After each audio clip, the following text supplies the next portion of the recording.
Okay, yeah. So it's my pleasure to introduce Robin, who will be introducing the speaker. Great. So good afternoon, everyone. Thanks for coming here. I am very pleased to introduce Hancheng Cao, who flew all the way from Seattle today to talk about AI and the future of work. And Hancheng Cao is currently a postdoctoral researcher at Microsoft of Applied Research and will soon join Emory University's Goizueta Business School Information Systems and Operations Management Department as an assistant professor. His research focuses on computational social science, information systems, and human-AI interaction, examining how technology influences the future of work. He completed his PhD in computer science with a minor in management and science and engineering at Stanford University.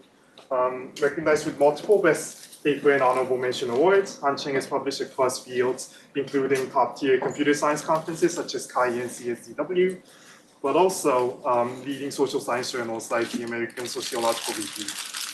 His research has been featured in the New York Times, Wired, Forbes, and many other media outlets. So we're very excited to have you here, and without further ado, please take it away. Thanks so much. Thank you, Robin, for the really kind introduction, and so thanks so much for having me here. And for me, I also feel that it's such a pleasure to meet this group, and also getting back to MIT, since I was actually a visiting student when I was undergrad here, like 7 years ago, and I haven't been back to MIT and Boston for the past 7 years, so it's really great to be back. So today, I would like to talk about evaluating and designing computer systems for the future of work. I pondered a bit when I was trying to decide what to talk about, whether to focus on one work, focus on some ongoing work that I've been working on, or some works that I've been doing that would form some kind of consistent story. Then I decided, since I'm making this kind of transitions from computer science to a management-oriented space, I was thinking that maybe it would be not a bad idea to just give an overview of the type of thing that I've been thinking about, since it will be related to the type of work that I have been working on, which I will talk a bit at the end of this talk as well. So without further ado, let's dive in. I would like to start with the following question.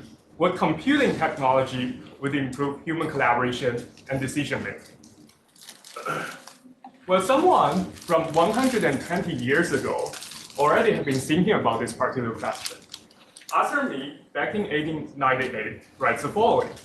If, as it is said to be not unlikely in the near future, the principle of sight is applied to the telephone as well as that of sound, Earth will be in truth a paradise, and distance will lose its enchantment by being abolished altogether.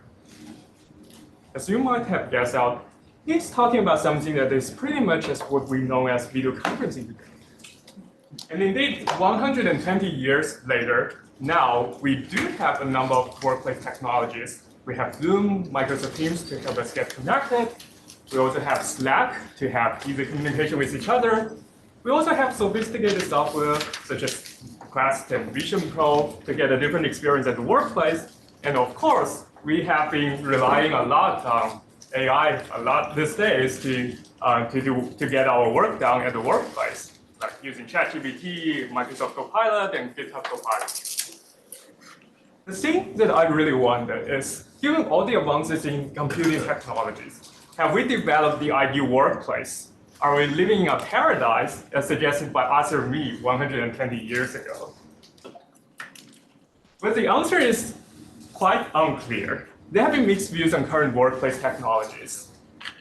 There has been many positive sentiments. For example, in this New York Times article, someone's writing distance matters much less now because of the technology these days. We are actually getting closer and closer to replicating the office. We also have news like this, why is Zoom suddenly everywhere? Because it's easy and fun to use. On the other side, another article in the New York Times has this article titled, Why Zoom is Terrible. And I would argue that based on the usefulness of computing technologies, they're not unique to workplace scenario, but it also applies to other scenarios as well, like education, relationship, and health. But we have consistently seen in popular social media or in news and in research articles, people have been debating back and forth whether certain information technology has been useful or not. So the thing that I'm really curious about is how do we navigate such disagreements and make progress on information technologies? Well, before I dive into the project, I would actually love to bring up this particular book by Herbert Simon. As many of you know, Simon has been a pioneer in artificial intelligence and decision-making theory and has done a lot of interdisciplinary work. And his very book, with this name, The Science of the Artificial, has been the motivation behind many of my work. In this very book is themed around how artificial phenomena ought to be categorized. And Simon discussed whether such phenomena belong within the domain of science in a similar way as we think about physics or chemistry. Specifically, Simon wrote, natural science is knowledge about nature's objects and phenomena. We asked whether there cannot also be artificial science knowledge about artificial objects and phenomena. And in this book, Simon gives some sort of a very high-level vision of some important factors that will contribute towards the science of the artificial. Specifically, Simon talks about empirical evidence, technical methods, as well as design. In terms of empirical evidence, Simon wrote, the contingency of artificial phenomenon has always created doubts as to whether they fall properly within the context of science. The general problem is to show how empirical propositions can be made at all about systems. And in terms of technical methods, throughout the book, Simon emphasized the importance of modeling, simulation, as well as other technical approaches. And finally, in terms of design, Simon wrote, it's important to study not only how things are, but also how things ought to be. And with that vision, during my PhD and in the research that I've been working on nowadays, I've been fascinated by using this framework to guide my particular research. And in terms of empirical evidence, I've been interested in asking other things like, how can we leverage increasingly available large-scale data to study machine behavior and human behavior over computing platforms? In terms of technical methods, I'm interested in things like, how can we better model, sense, and predict machine behavior and human behavior? And finally, in terms of design, I'm interested in things like, how can we design applications that align with our needs and values with computing technologies? And during my PhD and my ongoing work, I've been engaging in a number of really exciting cross-disciplinary work. With computer science as my background, I also work a lot with social scientists, as well as industry, from big tech companies to nonprofit organizations. While I've been working on multiple domains, workplace technologies has been the central thing that I've been studying, and that's the specific thing that I would like to talk about today. And so today, I would like to show you 3 example works that I have been conducting during my PhD. And some of them will be involving some ongoing work that I'm going to do that would fall under this framework of empirical evidence, technical methods, and design. In terms of the empirical evidence, I would like to talk about a work that I've been conducting during the remote work period during the pandemic, where we have been using large-scale data from Microsoft to study multitasking behavior during remote meetings. And in terms of technical methods, I'd like to talk about how we have been using machine learning and using natural language processing to study team communication, and using the team communication, trying to predict ahead of time whether the team is going in the right direction or not, whether the team is going to be a satisfactory team or not. And finally, in terms of design, I'd like to talk about our recent work using large language model to build a feedback system for researchers, where we are kind of specific version of knowledge workers, where large language model can be whether it is helpful for workers like ours, and we evaluate whether it could generate useful feedback for research papers or not. And with that, I would like to dive into specific project. And the first thing I'd like to talk about is large-scale analysis of multitasking behavior during remote meetings, where we conducted during the pandemic. The motivation of this work is very straightforward. We all experienced this. We experienced video conferencing a lot, even today, and we feel a lot about things like Zoom fatigue, which we have experienced, and it has also been talked a lot over news and social media. Since it is so closely aligned with things like meeting engagement and productivity. In this particular work, what we are trying to achieve here is a systematic understanding of remote meeting multitasking behavior. Remote meeting is central to remote work, which has been increasingly common. It helps team members stay connected, collaborate, and function as an organization despite physical distance. And multitasking behavior is one specific phenomenon that psychological people especially have studied a lot, which refers to performing more than one task in parallel or in rapid succession. And prior work has shown multitasking is closely linked to one's productivity and well-being. Multitasking is also an important meeting experience. We experience that. It's ubiquitous on the remote meeting where we have been checking emails or getting other work done while we're having the meeting. Yet, there is a lack of understanding when, how, and why people engage in multitasking behavior on the remote meetings. There has been many works on multitasking over computing platforms in the past in different disciplines, from communication, psychology, to human-computer interaction. Yet one limitation of prior work is that they typically focused on like 20 or 30 people and do some kind of observation study of those people without understanding that at scale. So this work, we are trying to do a larger scale analysis of that, trying to get some kind of generalizable pattern measured out there, and also getting deeper into some of the mechanisms behind.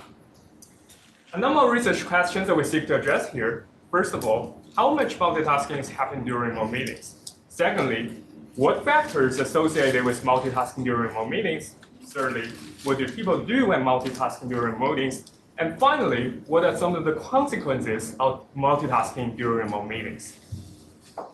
And specifically here, we adopt a mixed approach, which includes a regression analysis on large-scale telemetry data and a DAR study. For the regression analysis, we use passively collected data so as to measure and reflect objective patterns at scale. And to complement this telemetry data analysis, we also run a DAR study to get qualitative evidence to capture the nuanced experiences and motivations behind multitasking behavior. Let's talk about the first approach that we make here.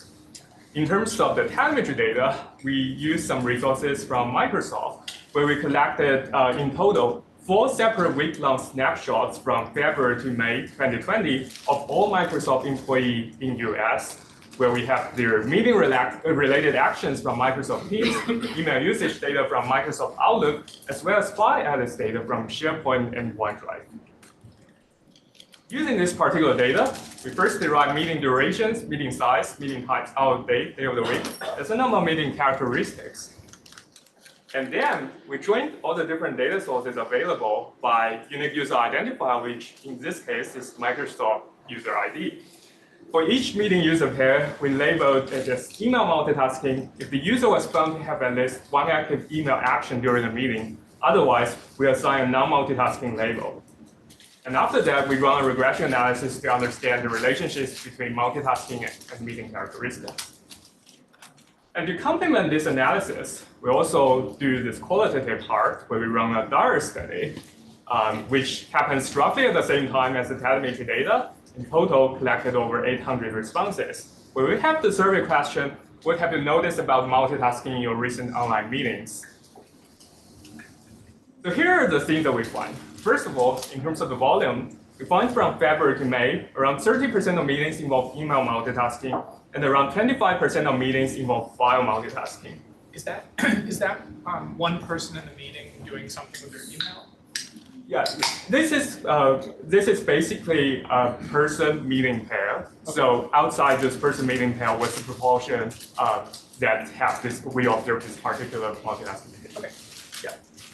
Yeah. Is there some understanding of whether the email task is unrelated with the meeting, or I can be meeting with, oh, I need to email you this, and then email that to you? This is a great point. So to answer this, I guess there are two sides. First, I think it's from the definition of what we mean by multitasking. In fact, like different people would have different definitions for that. Some would think that if you are doing something else that's multitasking, others would think that if it is, topically or in terms of content they're related, it would not be considered as multitasking.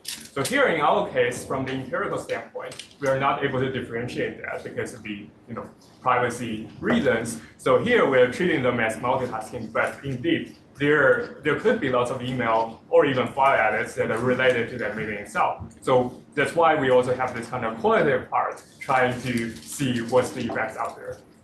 But yeah, that's the important. Yeah. So the email and file here are all Microsoft emails and files, right? Exactly. So we are doing this on Microsoft employee. So the good side of that is Microsoft employee, they only work on Microsoft related products, and they would be logged in as Microsoft users. Well, they could be using some other things as well, but we are not able to get that. And again, that's where the qualitative part stand. Okay, let's continue on this. So we also see that more multitasking may be a possible result of work rhythm adaptation. In ease of turning off video and audio may encourage more multitasking. And the second part, perhaps the most important part of this work, what are some of the factors that are associated with multitasking? Here we find more multitasking happening in large, long, morning, and recurring meetings, as well as meetings with lower relevance and engagement, which might be expected. Specifically, to find people are more likely to multitask in larger meetings, that the size of meetings with larger than 10 attendees are 2.16 times more likely than meetings with 2 attendees where you see people multitask. Similar with longer meetings, the odds of email multitasking in meetings with longer than 80 minutes are 6.21 times the odds of 0 to 20 minutes meetings where you see people multitasking. Hey, can I ask a question? Yes. Is that in any sense mechanical? Like the longer time you have, like if say people kind of constant rate of checking their email? Yeah. I think that's that could likely be a case. And of course, here we didn't include the results here, but we also look at basically kind of like the frequency of multitasking, basically normalized by the time. I think there's still similar types of observations out there. Interesting. Yeah. I think that would be really neat to show that kind of like. Yes, I agree. Yeah, since I agree. Like longer the time is just more likely that someone is going to do that. Yeah. And we also show here, which I think is very interesting part of this study, because we get access to this kind of larger scale analysis, which we get to something that are not that obvious. For example, here, we find people are more likely to multitask in morning meetings, that the odds of email multitasking in morning meetings are 1.86 times the odds of after hour baseline, and that is also higher than afternoon meetings.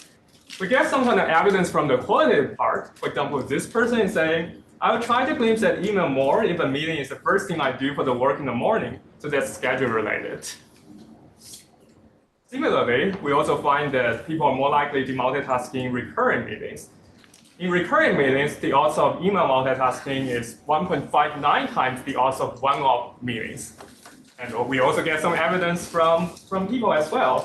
For example, this person is saying that the person is engaging in some meetings that has no relevance to them, even though that this is a recurring meeting that he or she needs to attend.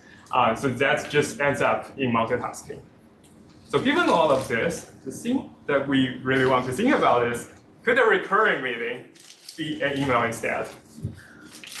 Some other things that we find here is that people multitask during meetings to catch up on other work due to external distractions, and for example, anxiety relief. People do work-related things like email multitasking, file multitasking, and of course, there are non-work-related things like checking social medias and doing household chores. Finally, in terms of consequence of multitasking, there are both positive sides and negative sides. With prior literature, they are mostly focused on the negative sides, which we also hear from people a lot here, loss of attention, fatigue, and creating a sense of disrespect for the others within the collaboration. But people do mention a lot on the positive side as well, which are not that usual in the past. But people have been saying that engaging in such kinds of multitasking is actually helping them boost productivity to a certain extent. So putting all of this together, this very work, we provide some larger scale empirical evidence of multitasking behavior, task switching over multiple information systems. And from here, we come up with a number of best practice guidelines coming out of our particular work to run effective remote meetings. Perhaps it would be wise to avoid important meetings in the morning so that people could engage. Of course, it's important to reduce the number of unnecessary meetings, shorten meeting durations and insert breaks, also encourage active contributions, and allow space for positive multitasking, since people do find it useful. and from a more HCI, from a more computer science design perspective, this work is pointing to that maybe we should think about a focus mode for remote meetings that people would be engaging, which we are seeing increasingly more after this particular work. And we also think about and discuss about things like features to help people decide which meetings or which part of meetings to attend to in meeting systems. And this particular work, after it gets out, it's likely to get some kind of attention over social media. But what I think that is really exciting about this work is that it actually has been translated into some more practical impacts where computing systems like Slacks and Microsoft Teams, they have been talking about this particular work. And HR departments, they are actually using this particular research as some of the evidence to help people think about how to better run remote work. For example, this one is from Berkeley HR training where they have been using this particular work. And finally, I think what is really exciting here is that using such kind of empirical evidence, using this kind of empirical approach, we could actually think about and doing some sorts of products that could be benefiting from this. And for example, this one that I'm showing here is one of the features that Microsoft had built in their product in Microsoft Viva. It's called meeting operational effectiveness, basically using this approach to measure the multitasking behavior and using that as a metric to inform people to think about their work. But to sum up, I think this particular work is a large-scale empirical analysis, and I think it would be a very good example of what I've been thinking about to use empirical evidence to study how people work and to rethink how we might work in the future. Yeah. I just had a question about this particular study.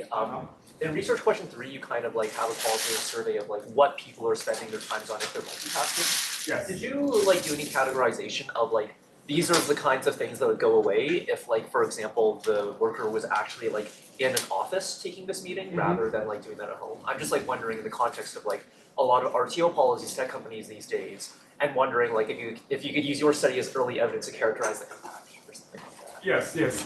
Yeah, I like your question a lot. Yeah, I do think that there are many aspects that are probably not unique to the remote meeting setting, but it could also happen in face-to-face collaboration where, I don't know, like maybe someone is checking the social media while you're at a meeting that is super large.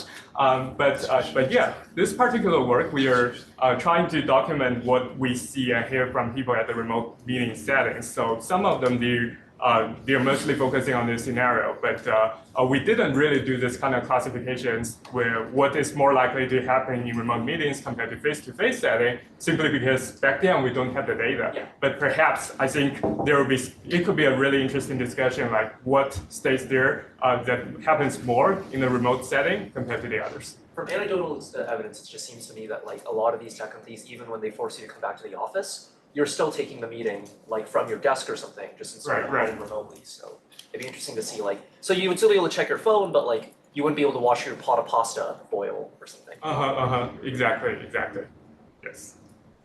For the measures of like boosting efficiency, it seems like that's a pretty subjective thing of I think I was more productive. Do you have any other metrics that you were able to get at to see if that actually was true, or did people just perceive themselves as more productive? That's a great point. Yeah, I would say like what we have here is only more subjective feeling on the productivity sides.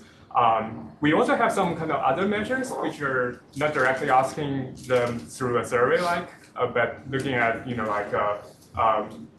for that particular meeting, we have a number of, say, other metrics to ask them whether they find this meeting useful or something like that. But yes, we didn't really connect this particular thing to more objective productivity measures like, I don't know, how many lines of code that they write or whether they get more conversations going on or something like that. But yeah, I think still on the subjective side, it would be interesting to document that this particular feeling on people that they feel themselves more productive.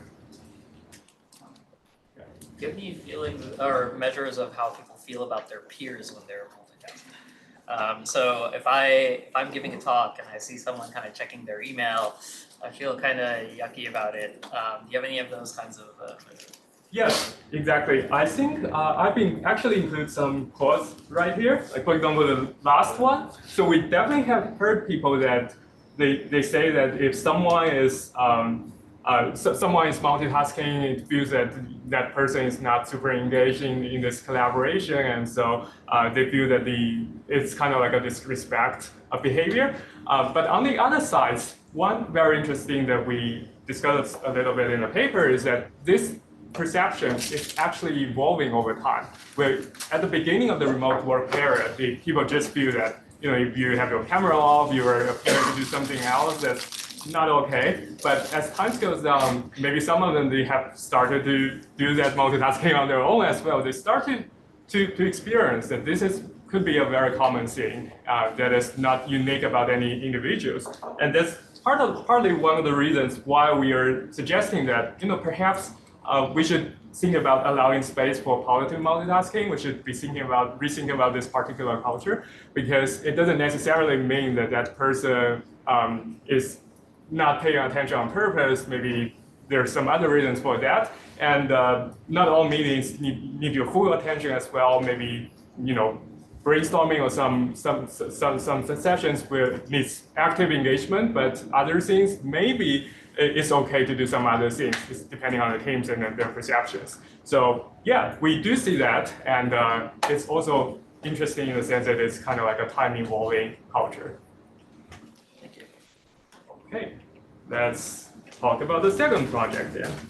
The second project is more on the technical methods part, where we have been looking at team communication. This particular work conducted at Stanford. I got really fortunate to work with a number of really talented undergrad and master's students. This work is also motivated by something that we encounter a lot, that is team collaboration. Some team collaboration, it turns out to be very successful. We like the team a lot. But other teams, team experience, they're not so great. We feel that we do not really want to work together with the same team ever again. So we became interested in this phenomenon about team collaboration. Can we get to know if this process is it predictable or not? Are there any patterns behind that, behind this kind of team fractures? So in this particular work, we are looking at and trying to classify and predict team viability. This notion, team viability, it reflects team capacity for future success, captures team's interest in continuing to work together, reflects team satisfaction towards each other, and low team viability has been shown in the past to lead to team fall apart. Well, there have been many team collaboration research. One interesting that I would like to point out here before diving in is that many research, they focused on team performance as a means to study team collaboration. Yet team viability, I would argue, is the most subjective thing. And to study team collaboration, it's not only important to talk about on the objective side, but also to talk about the subjective side. Since high-performing team, it could also break apart. You can get things done in time, you can get the projects delivered in a very good way, but still you do not want to work together with the same group of people. So essentially, team performance and team viability, they might be two sides of the story. But in the past, there haven't been really a lot of work studying mechanisms behind this notion of team viability. In this work, we propose a machine learning classification to classify high versus low viability teams using only team chat interactions. A number of things that we look at here, first of all, can we differentiate high versus low viability teams by analyzing team chat interactions? Secondly, which behaviors are most strongly associated with high versus low viability teams? And finally, how much time must the team interact before we can make accurate classifications of team viability? Here's the data that we use. We collect complete chat history of over 660 newly convened online teams from MTurk who are working on a number of different tasks for 10 minutes. And by the end of each particular task, we ask the team members to finish a viability survey, which includes a 14-item viability instrument on a 5-point Likert scale, which comes from prior literature. And we sum each collaborator's 14 viability matches into one single individual score with a range from 14 to 70, and calculate the mean of all of the individual scores to determine a team viability score. Here's how its distribution looks like. And to operationalize this particular study, what we're doing here is we try to classify high versus low viability teams. We divide all teams into two groups, either high viability or low viability, based on their viability score. And we set a cutoff viability score as a varying decision threshold, so we can understand teams at different levels. For example, classifying top 10 percentile teams by mean viability, or in other words, can we look at and try to classify the most viable teams?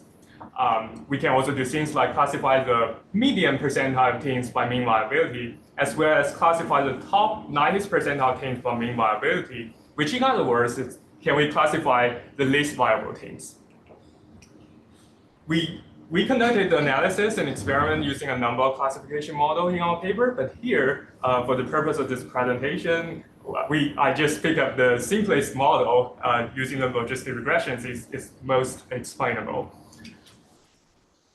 Here, to study this interaction process, we derived a number of features from this process, which broadly can be categorized into these two groups, either computational derived features or human label features.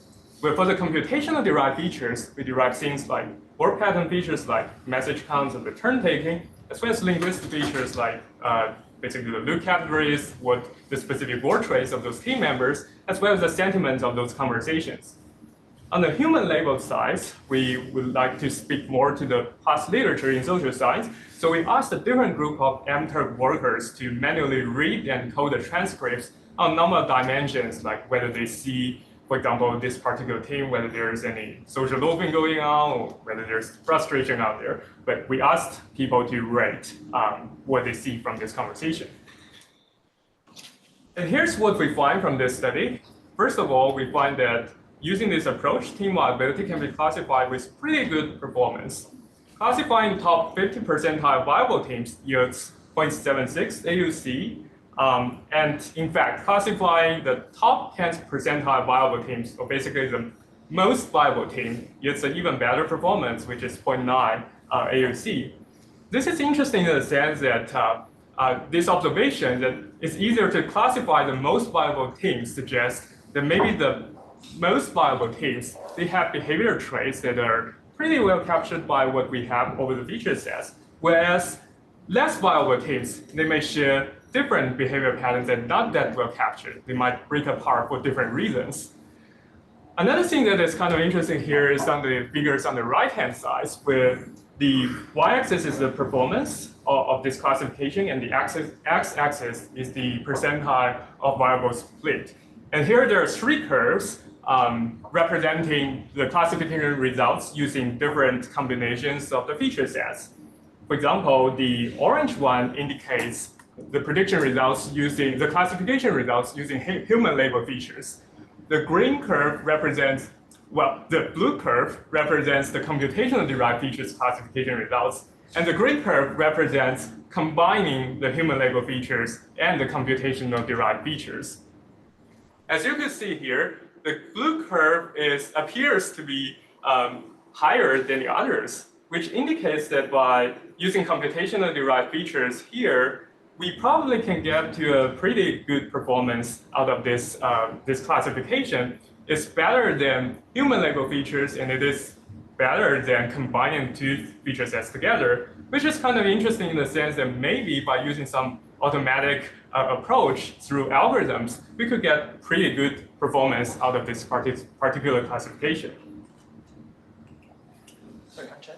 Oh, quick question. So when you say computation derived, is that by looking at the data and then maximizing performance of the classifier, and then, so it's sort of like the human labeler wasn't able to look at the data and do the same process to arrive at that label, right? So there's some kind of disadvantage inherently built in. Right. So the computation derived features is on the left-hand side, where basically we just use computer or algorithms trying to derive a number of features without having any person looking at it. Basically, it's the off-the-job all those NLP toolkits.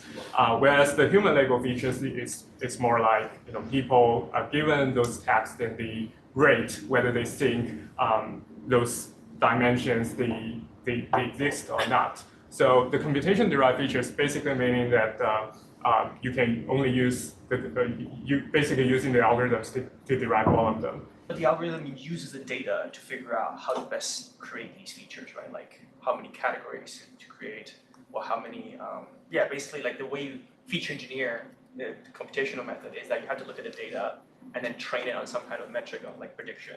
Whereas the human labeler is sort of coming in with their a priori sort of understanding of the world and setting down the labels that way, right? Right. I would say like, yes, for the computation-derived features, we are not using a lot of those kind of AI-based methods, but they are more like classical way of deriving things like word trace. Like for example, what categories of words those people tend to use a lot. It's basically like dictionary-based. And sentiment analysis is also somewhat in a similar way, but we haven't really labeled this particular data sets.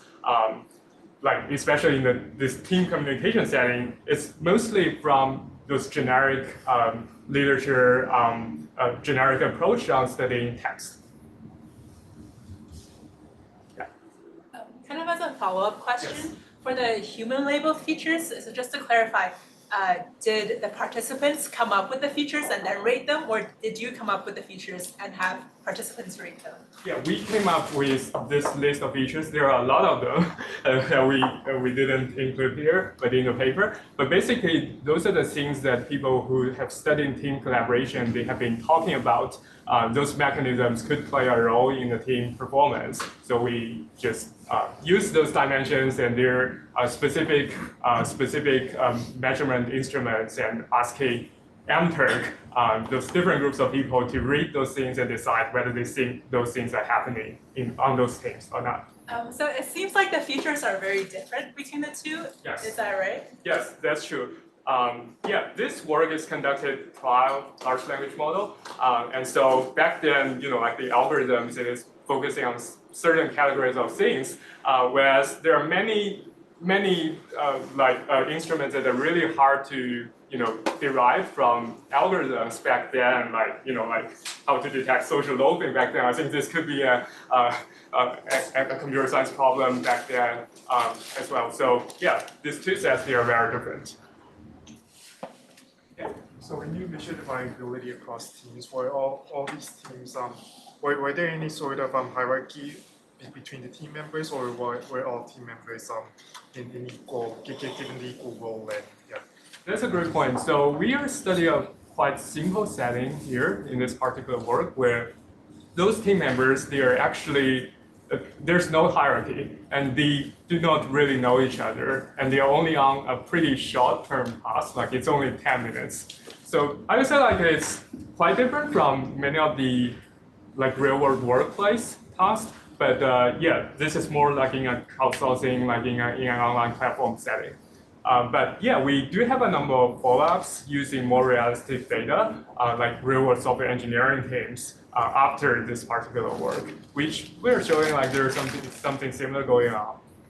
And I recall that you aggregated the individual like perception of viability, and I was wondering if the variance was big in some teams or the variance was small overall, because it makes sense that in a simpler setting with shorter time, people are going to perceive pretty much the same, but in some extreme settings, one person might really like the team, or 5 people might really like the team, one person might not like it, or vice versa. Like only one person is an asshole, so they think that the team is doing great, but everyone else disagrees. So did you see any kind of that pattern, or what was the variance? Yes, that's a great point. So that definitely has happened, and I think like there are some teams exactly as you mentioned where obviously like many people they do not really like one certain person. Yeah, we didn't really take this into consideration when doing this work, but I think that's a very interesting angle to look at, and I think that would also explain why like when we are looking at teams that break apart, like the feature that we have here may not be enough to make the perfect classification compared to classifying the most viable teams. Because, as you mentioned, they might be breaking apart for different reasons. Sometimes there could be like one person that is really an asshole, or it could be other times that, maybe it's the communications between team members. So it might be for different reasons that the team break apart. And maybe taking into consideration those more nuanced aspects, we could get to a better performance. how predictive is team performance of team viability in this data? That's great, a great point. So we did include that. They are not super correlated with each other. I mean, there are some positive relationships over there. It's kind of like 0.6 or around that, but it's, no, I think it will be lower than that, but there are some correlation out there, but by just using performance alone, it's not enough to predict that. And I think we actually also did a version where we have the performance plus these different features from the automatic features and the human rating. It could, adding them together, it could get a better performance. It did get a better Yes, performance. yes. Okay. Yeah, and we look at a number of things that are correlated with this particular viability outcomes. Find that things like exclusive language, like using but, either, except, and addressing each other in second-person pronoun, like you, are significantly and positively correlated with higher viability. For example, like this particular conversations, people, they are referring to each other a lot, and they are using this particular category of exclusive language, showing that they have been deeply engaged in this conversation because they have lots of thoughts and constraints on what they are talking about. And finally, on the prediction side, which I personally find most exciting, is that we find using this approach, we only need a thin slice of the data to make a prediction of how the team is going. Classification is billable after the initial 70 seconds of the interactions, which is 12% of the 10-minute interaction. We achieve, for the predicting the highest 10% of teams, we achieve 95% higher accuracy from the full transcript. I mean, that would make me think that you would be able to, that the individual fixed effects would absorb a lot of this variation, that it would be the people, not necessarily the interactions. Right. So if somebody gets into a meeting, every time they're in a meeting, they're, a jerk.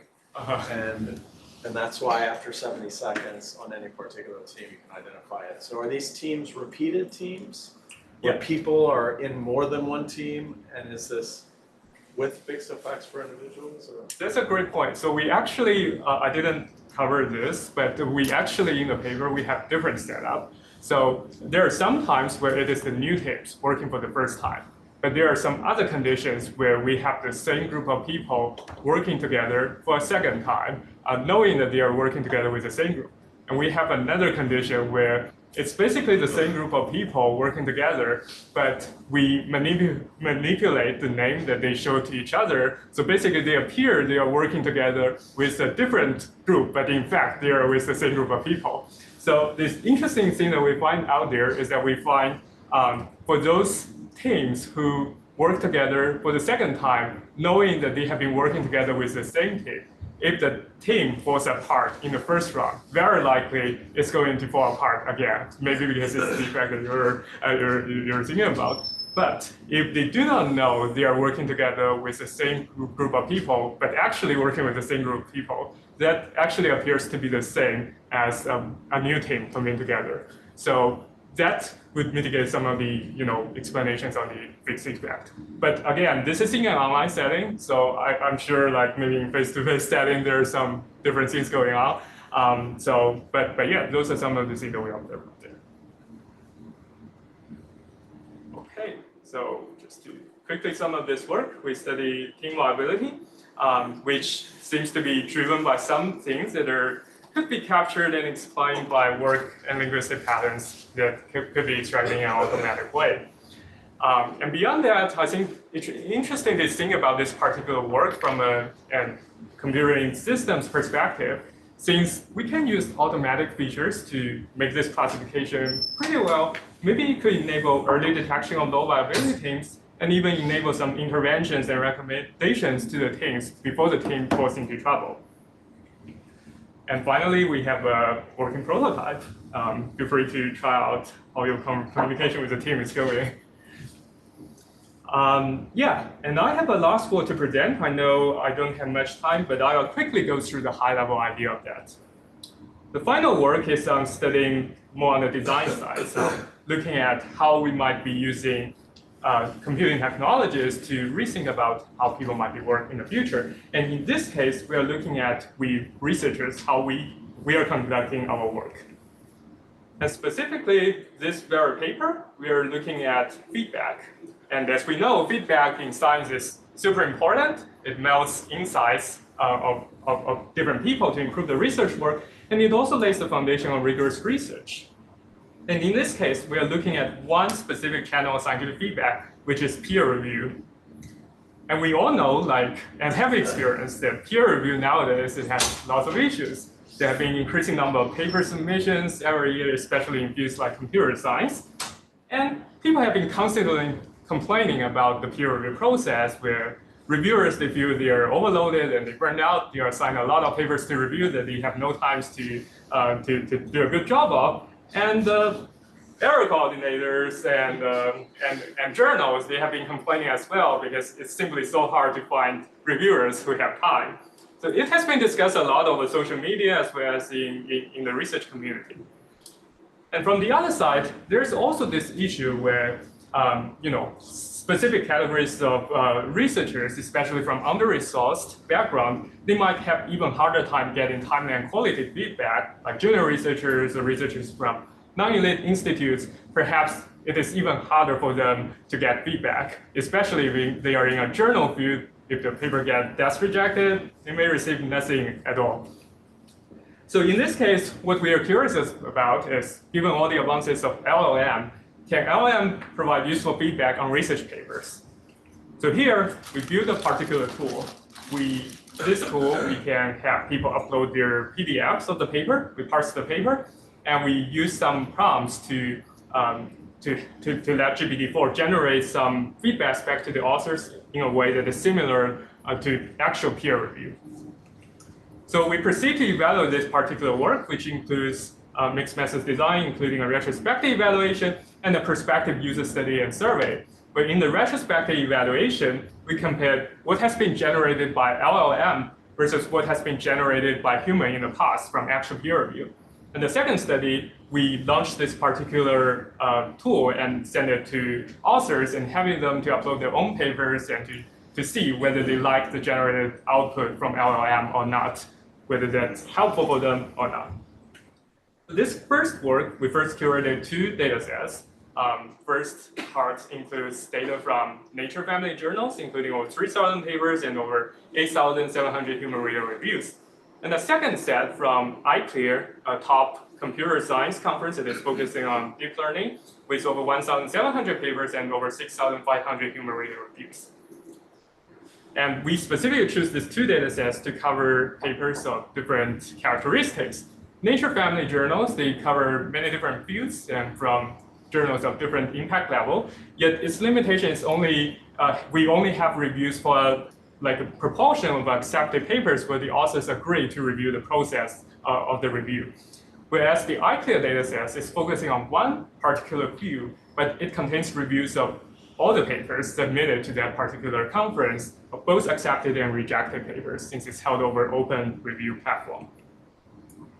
And here we adopt the common matching pipeline to see to what extent the AI feedback overlaps with human feedbacks.